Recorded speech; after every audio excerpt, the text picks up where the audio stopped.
மாண்புமிகு கொறடா மாண்பு உறுப்பினர் வேலு அவர்கள். மாண்புமிகு பேரவைத் அவர்களே, நீங்கள் சொன்ன கருத்தை திராவிட முன்னேற்ற கழகத்தின் சார்பாக முழுமையாக நாங்கள் ஆதரிக்கிறோம்.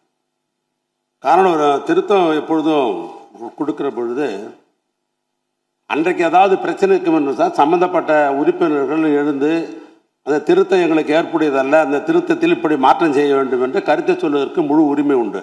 அன்றைய தேதியில் அன்னன்னைக்கு பிஸ்னஸ் முடிஞ்சிடுது. அன்னைக்கு இன்னொன்று கூட அவர் கேட்கலாம், நீங்கள் திருத்தம் கொடுத்தீங்களே, முதலமைச்சர் அவர்கள் இந்த திருத்தத்தை ஏற்றுக்கொண்டு தீர்மானத்தை நிறைவேற்றுகிறார், அது எங்களுக்கு அது விளக்கமாக சொல்லுங்கள் கூட கேட்கலாம்.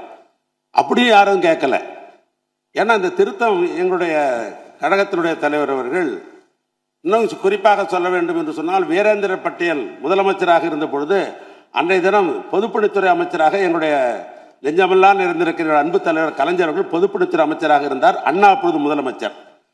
அன்றையிலிருந்து இந்த காவிரி பிரச்சனை அன்றையிலிருந்து இது தொடர்ந்து பல்வேறு வகையில் பல சட்ட போராட்டங்கள்லாம் நடைபெற்று அதற்கு பின்னால் உயர்நீதிமன்றத்திற்கு போய் உச்சநீதிமன்றத்திற்கு போய் அப்புறம் ட்ரிபுனல் வந்து இப்போ அத்தாரிட்டி இருக்கிறது. இதற்கு பெரிய நெடும் இதற்கு பல்வேறு வகையில் சட்ட போராட்டம் நடத்தி இருக்கிறோம்.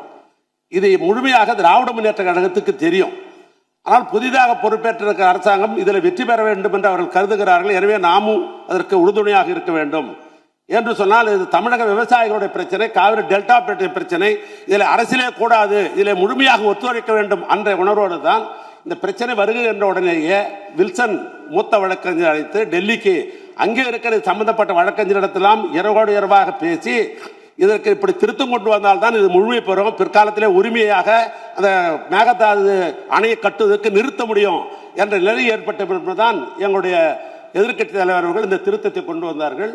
முதலமைச்சர் அவர்களும் அதை படித்து பார்த்து பெருந்தன்மையோடு இதை இணைத்து ஒன்றாக போராடுவோம் என்ற நிலையில் தான் இந்த அன்றைக்கு அந்த தீர்மானத்தை நிறைவேற்றிருக்கிறார். அதற்காக திராவிட முன்னேற்ற கழகத்தின் சார்பாக அவருக்கு எங்களுடைய பாராட்டுதலையும் நன்றி அந்த நேரத்தில் தெரிவித்துக் கொள்கிறோம். அதில் ஒன்றும் மாற்று கருத்துமல்ல. 110 நாங்கள் எதுவும் சொல்லலை. தமிழ்நாட்டு முதலமைச்சர் அந்த இறந்த குடும்பங்களுக்கு 10 லட்சம் ரூபாய் கொடுக்கலாம் என்று ஒரு கருத்தை சொல்லியிருக்கிறார். அதை நீங்கள் ஏற்றுக்கொள்ள வேண்டும் என்று நான் கேட்டுக்கொள்ள விரும்புகிறேன். ஏற்கனவே ஒரு மானிட்டரிங் கமிட்டி இருக்கிறது லேபர் சைடில், விழிப்புணர்வு உருவாக்க வேண்டும் என்று அவரே ஒரு புள்ளிவரம் படித்தார். 27,000 தொழிலாளர்களில் ஈடுபடுகிறார் என்று இருக்கிறார் என்று சொன்னார். எனவே இந்த 27,000 தொழிலாளர்களுக்கும் முதலாளிகளுக்கும் ஒரு விழிப்புணர்வு உருவாக்குவதன் மூலமாகத்தான் இது கட்டுப்படுத்த முடியும்.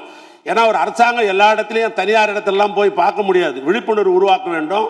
எங்களுடைய கழகத்தலைவர் சொன்னதை போல அந்த குடும்பங்களுக்கெல்லாம் 10 லட்சம் ரூபாய் பணமும் தர வேண்டும் என்று கேட்டுக்கொண்டு, நாங்கள் ஜீரோ அவரில் கேட்கல. நான் மீண்டும் பெரிய சொல்கிறேன், ஜீரோ இல்லை அவர் இல்லை என்று ஏற்கனவே நாம் வந்து அலுவலகத்திலே முடிவு செய்து விட்டோம். அப்படி வரல. சில நேரங்களில் தமிழ்நாட்டில் நாம் எதிர்பாராத விபத்துகள் நடந்துவிடும். நம்ம யாருமே எதிர்பார்க்க மாட்டோம், ஆனால் நடந்துடும். அது அரசாங்கத்துக்கு கவனத்துக்கு கொண்டு வரணும். அது கவன ஈர்ப்பு தீர்மானம். நான் உங்ககிட்ட கொடுத்த விட கவன ஈர்ப்பு தீர்மானம் தான். அந்த கவன ஈர்ப்பு தீர்மானத்தில் அனுமதித்தான் நாங்கள் கொஞ்சம் விவரமாக சொல்லியிருப்போம். நான் அதனால தான் சொல்கிறேன், அது வேற ஒன்றும் அல்ல, குற்றச்சாட்டு அல்ல. நான் மீண்டும் சொல்லுகிறேன், குற்றச்சாட்டு அல்ல. அரசாங்கம் கவனத்துக்கு கொண்டு வருகிறோம். எங்களுடைய கழகத்தலைவர் கேட்டதை போல அந்த குடும்பத்திற்கு 10 லட்சம் ரூபாய் பணம் முதலமைச்சர் அவர்கள் தர வேண்டும்.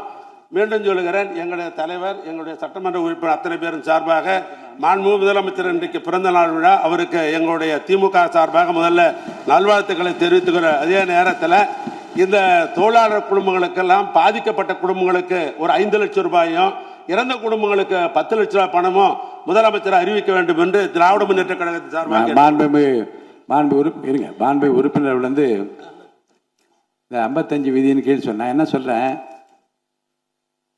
இந்த விதி அந்த விதி என்று இல்லாமல் நீங்கள் சொல்லுகிற இந்த கருத்தை எப்போதுமே காலையில் வந்தவுடனே இந்த 55 விதியின் கீழே கவன ஈர்ப்பு தீர்மானம் கொடுக்கிறேன் என்று அவசரப்படுத்தாமல், இதே இப்போ பாருங்கள், இப்போ நீங்கள் பேசுனீங்க, உங்களுக்கு நேரம் கொடுக்கப்பட்டது, அந்த நேரத்தில் பயன்படுத்தி அதை உங்கள் கோரிக்கையை வைத்தீர்கள். இப்படி உங்களுக்கு என்று வாய்ப்பு தருகிற போது அந்த பிரச்சனையை சொல்லுங்கள், தகுந்த விதத்தில் பதில் சொல்வார் என்று தான் நான் காலையிலிருந்து சொல்லிக் கொண்டிருக்கிறேன். அடுத்து நீங்கள் உறுப்பினர் நீங்கள் பேச முடியும், இருங்க நான் கேட்டுருங்க. உங்களுடைய உறுப்பினருக்கு பேச வாய்ப்பு இருக்கிறது, பேசுகிற போது தான் பேச முடியுமே தவிர இந்த பிரச்சனை குறித்து விவாதத்துக்கு இடமில்லை.